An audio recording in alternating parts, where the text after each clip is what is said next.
Welcome to Nahid 24। আমাদের আজকের আলোচ্য বিষয় হচ্ছে শুদ্ধ বানান।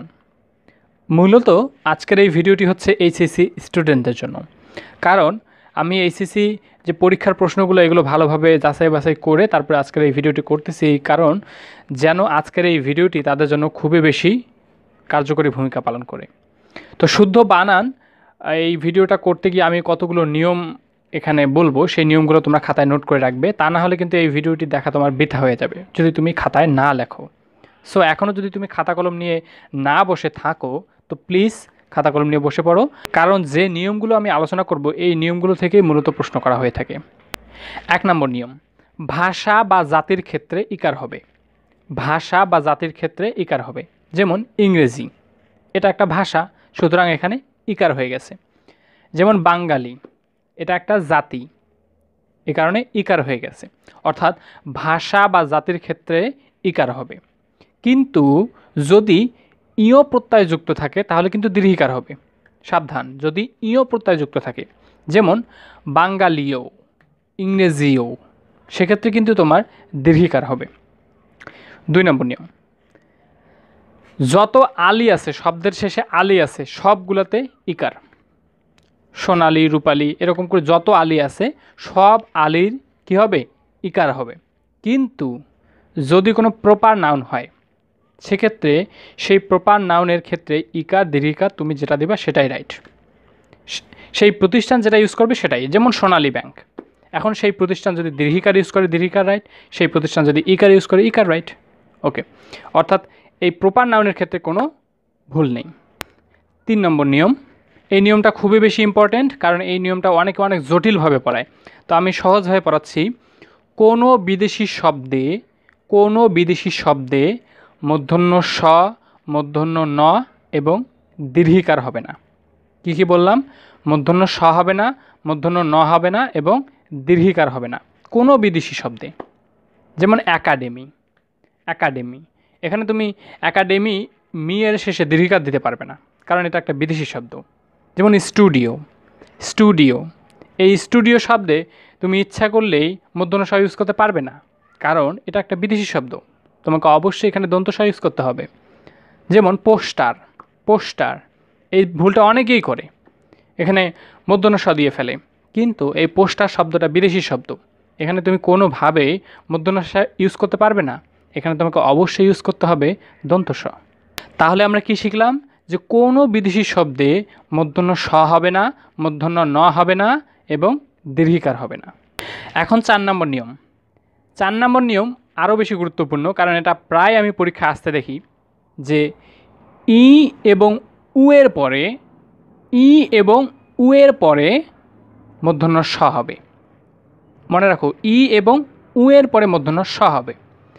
কিভাবে? দেখো, নিষ্কাম, দেখো নি কি আছে? ই আছে, নি, এই কারণে তার পরবর্তীতে মূর্ধন্য স হয়ে গেছে, নি, এই কারণে মূর্ধন্য স, নিষ্কাম। ক্লিয়ার?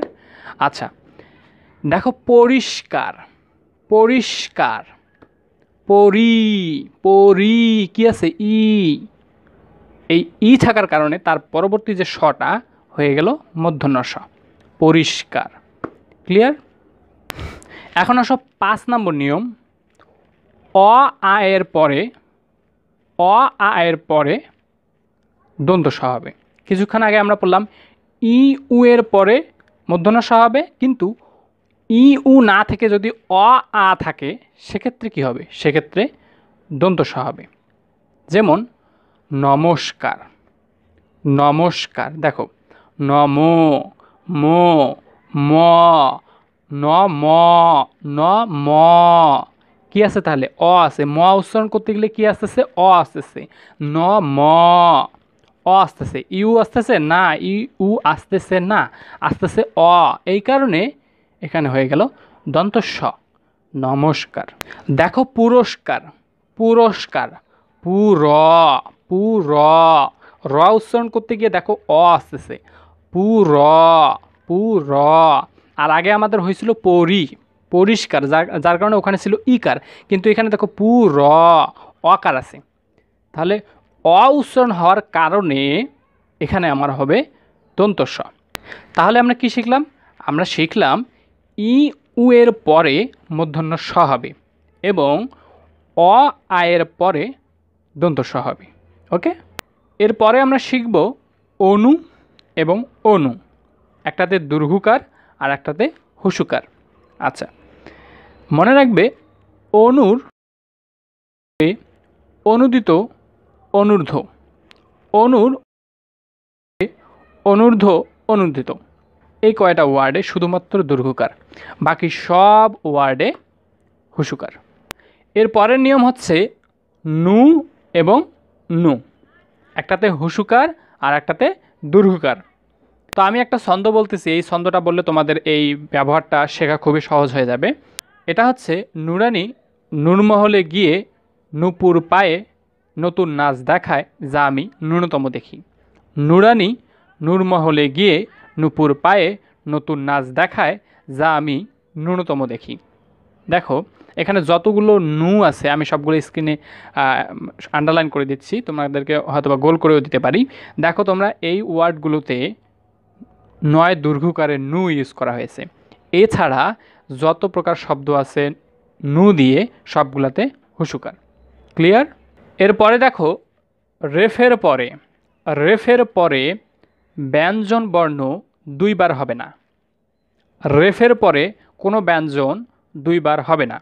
যেমন কার্যালয়, এখানে দেখো রেফ আছে, তো তুমি ইচ্ছা করলে এখানে একটা জ ফলা দিতে পারবে না, যে কার্যালয়। যেমন সৌন্দর্য, তো এখানে তুমি রেফ আছে, ইচ্ছা করলে এখানে একটা জ ফলা দিতে পারবে না। সুতরাং রেফের পরে কোনো ব্যঞ্জন দুইবার হবে না। এরপরে যে কোশ্চেনটা প্রায় আমি পরীক্ষায় আসতে দেখি সেটা হচ্ছে দরিদ্রতা আর একটা হচ্ছে দারিদ্র, এই তিনটা শব্দ মনে রাখবে। দরিদ্র এটা হচ্ছে অ্যাডজেক্টিভ, দরিদ্র পুওর। আর একটা হচ্ছে দারিদ্র আর একটা হচ্ছে দরিদ্রতা, এই দুইটা হচ্ছে নাউন। এই তিনটা শব্দ হচ্ছে কারেক্ট। এছাড়া যদি তোমাকে বলা হয় যে দারিদ্রতা, এটা হচ্ছে ভুল। দারিদ্রতা নামে কোনো শব্দ নেই। এই দারিদ্রতা প্রায় পরীক্ষায় আসে এবং বলে যে এটার শুদ্ধ বানানটা কী হবে। তাহলে তোমাকে লিখতে হবে দরিদ্রতা। এরপরে আমি যে জিনিসটা লক্ষ্য করেছি সেটা হচ্ছে নত্যবিধান থেকে তোমাদের খুব বেশি প্রশ্ন দেয়। নত্যবিধানের যে কটা নিয়ম তোমাদের প্রয়োজন সেই কটা নিয়মে আমি পড়াবো। যে ট বর্গীয় ধ্বনির পূর্বে, ট বর্গীয় ধ্বনি কোনগুলো? ট, ঠ, ড, ঢ, ন। এই ট বর্গীয় ধ্বনিগুলোর পূর্বে যদি কোনো ন থাকে এবং সেই শব্দটা যদি তৎসম শব্দ হয় তাহলে সেই নটা হবে মূর্ধন্য ন। কি বললাম? যে ট বর্গীয় ধ্বনি যেমন ট, ঠ, ড, ঢ, ন এর পূর্বে যদি কোনো ন থাকে এবং সেই শব্দটা যদি তৎসম শব্দ হয় তাহলে সেই নটা হবে মূর্ধন্য ন। যেমন ঘণ্টা, দেখো ট বর্গীয় ধ্বনি আছে ট আর তার সাথে যুক্ত আছে ন, তাহলে অবশ্যই সেই নটা কী হবে? মূর্ধন্য ন হবে। যেমন লণ্ঠনের ঠটা কোন বর্গীয় ধ্বনি? ট বর্গীয় ধ্বনি, তাহলে অবশ্যই সেই লণ্ঠনের নটা কী হবে? মূর্ধন্য ন হবে।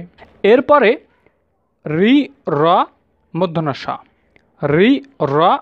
স, এদের পরে নর্মালি মূর্ধন্য ন হয়।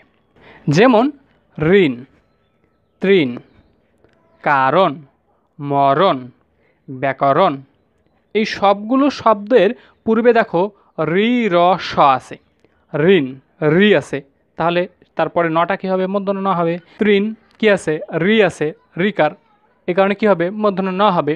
কারণ, এই নয়ের পূর্বে দেখো, কারণের নয়ের পূর্বে দেখো র আছে, আর আমি কি বলেছি? রি র স এর পরে কী হবে? মূর্ধন্য ন হবে। এই কারণে কারণটা কী হবে? মূর্ধন্য ন হবে।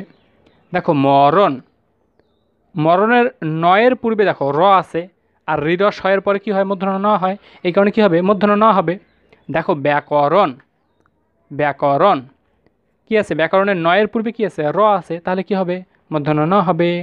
এরপরে আমি যে জিনিসটা নোটিস করেছি সেটা হচ্ছে এই নত্যবিধানের ব্যতিক্রম যে উদাহরণগুলো আছে সেগুলো থেকে তোমাদের প্রশ্ন আসে। সেটা হচ্ছে কতগুলো শব্দ, এই শব্দগুলোতে স্বভাবতই ন হয়, এটাতে কোনো নিয়ম ছাড়াই ন হয়, এই শব্দগুলো তোমাকে মুখস্থ করতে হবে। আমি যেমন এই শব্দগুলো মুখস্থ করেছিলাম, এইচএসসি এবং অ্যাডমিশন দুই জায়গায় এইগুলো কাজে লাগবে। এই শব্দগুলো হচ্ছে চাণক্য মাণিক্য গণ, বাণিজ্য লবণ মন, বেণুবিনা কঙ্কন কণিকা, কল্যাণ শোণিতমণি, স্থানু গুণপূর্ণবেণী, ফণি অনু বিপণী গণিকা, আপন লাবণ্যবাণী, নিপুণ ভণিতা পানি, গৌণকোণ ভানপণ শান, চিক্কণ নিক্কণ তিন, কফনি বণিক গুণ, গণনা পিনাক পণ্যবান।